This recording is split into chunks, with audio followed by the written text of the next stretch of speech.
রেষারেষি রুখতে নয়া পদক্ষেপ পরিবহন দফতরের। ডিজিটাল নজরদারিতে থাকবেন বাস চালকরা। অ্যাপেই বাসের গতিবিধি নিয়ে খুঁটিনাটি জানতে পারবেন প্রশাসন।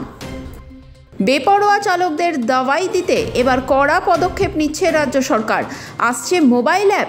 সরকারি প্রযুক্তি ব্যবস্থার মাধ্যমে বাসের যাত্রাপথের খুঁটিনাটি জানতে পারবে পরিবহন দফতর। বাস চালকদের অ্যাপ ডাউনলোড করা বাধ্যতামূলক হবে।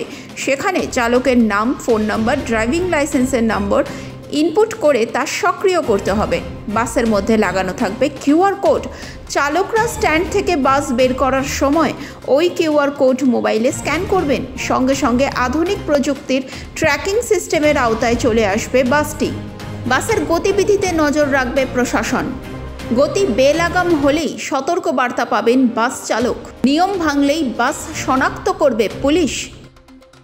সূত্র বলছে, পাইলট প্রজেক্টে নির্বাচিত শহরের 12টি রুট যাত্রী সাথীর সঙ্গে যুক্ত হবে এই ট্র্যাকিং ব্যবস্থা।